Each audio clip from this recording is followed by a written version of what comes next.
But then quarantine came and time froze.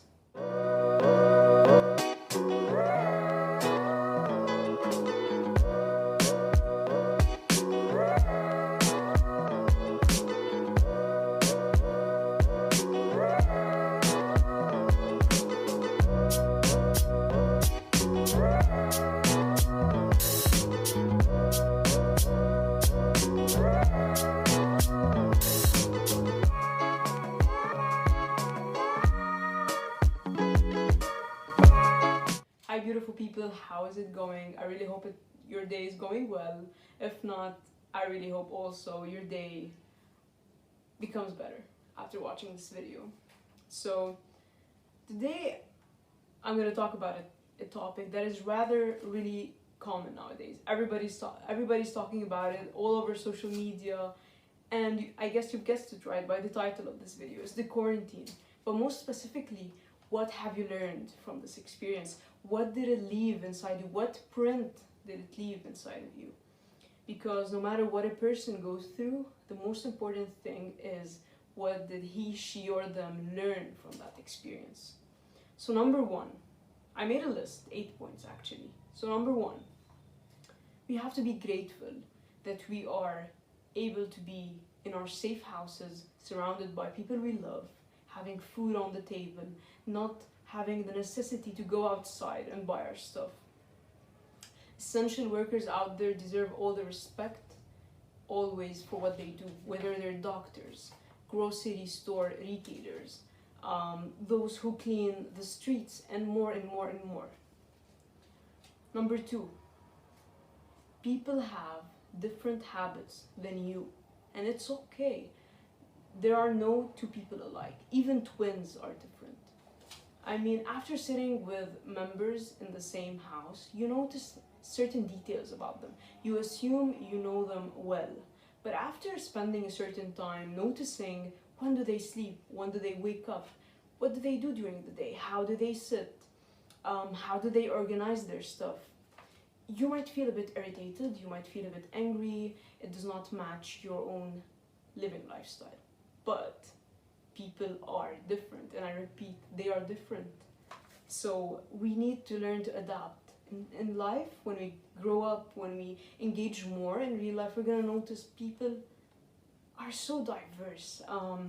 Maybe we don't agree with their life, with their living lifestyle, but at the end we need to accept it, and they need to accept us. On the other hand, we too might be annoying for others. Number three, during this quarantine, we have checked up on many of our friends, family members, I don't know, whatever our relationship is with those people, because we care about them, because we want to make sure, are you doing well? You ask yourselves, like you ask yourself in the mirror, are you doing well? You ask others, because you're like, if I'm experiencing that, then others might be feeling down too. But then we notice many people who we thought are close to us actually did not check up on us. So it made us realize, who do we really care about? Who should we consider keeping in our lives? Who should we dedicate a part of our thoughts to? It made us shift our people, our relationships list, you can call it. That's really important to keep in mind, because certain times like this, quarantine, natural disasters, hardships, let's say, for a country or for you specifically, let you know who truly cares about you, who truly loves you, who needs you in their lives. And it's a beautiful thing, because you really gain a lot from that. Number four, this is a very important thing, finding habits to do while you're at home. Oh, come on, we've all been there. First couple of days doing nothing, eating, sleeping, I don't know, waking up, sleeping was no longer in the dictionary. Our sleeping schedule was corrupted in an unimaginable way. But then there comes week 2, week 3, and week 4, and week 5, and week 6 of quarantine, and more, and we're like, I can't continue like that. I need to do something. Maybe you do activities outside. It's done. You no longer have activities to do outside. Or you do stuff, you go to the movies, you meet your friends, maybe you're an extrovert, you love going out. I personally cannot relate to that. I'm an introvert. I like staying home, but then even staying home becomes boring for an introvert. Yes, as surprising as it might be. So really finding new habits, whether drawing, surfing the YouTube, finding videos, finding channels you like. So it was something we learned. It's like soul searching for habits. Number 5, trying to wear clothes daily instead of staying in your PJs all day, every day.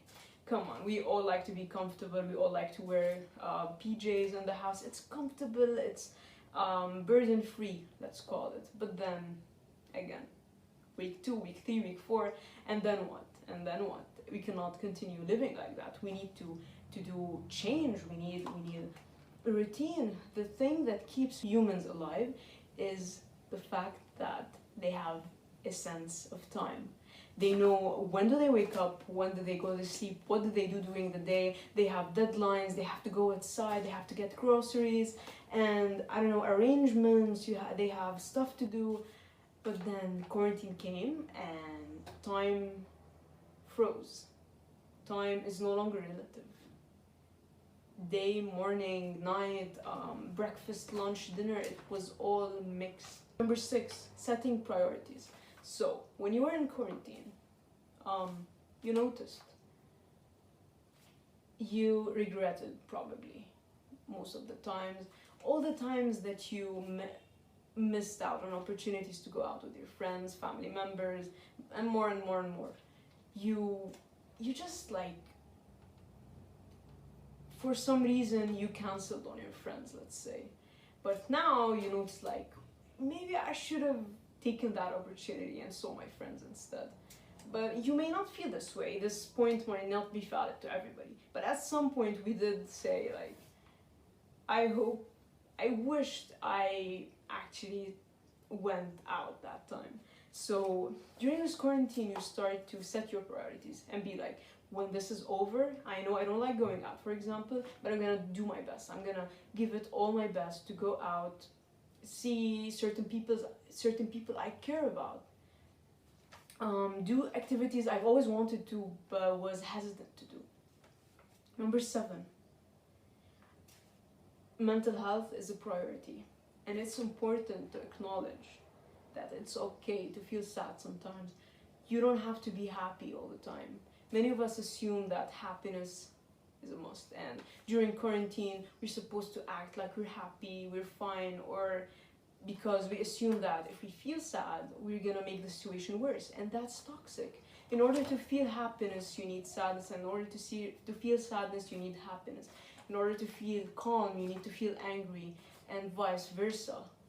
In order to feel like you accomplished something, you need to fail sometimes, and this is very important to keep in mind. There are 2 poles for everything. You need to acknowledge, most importantly, that you need to be sad sometimes. You cannot be happy. We are human beings, we are not machines, although machines technically do not have feelings, but you get what I mean. Number 8, I hope during this quarantine you looked in the mirror and said, I'm amazing, I'm great, and I can do this. I hope each one of you did that. If not, I hope after this video you go to your mirror and be like, I can make it. I did it, I survived quarantine. I probably survived quarantine over and over and over, because as we know, anything might happen any minute and we'd have to be quarantined again. Viruses are evolving and nothing is so much uncertainty today in the world. So yeah, this is the video for today. And I would really like to know, what do you think? What do you want to hear about, and topics to discuss? And I hope you have a great day again. You will have bad days in order to have great days, and that's a must. But try to make the best out of your day, because you're great and you're worth it.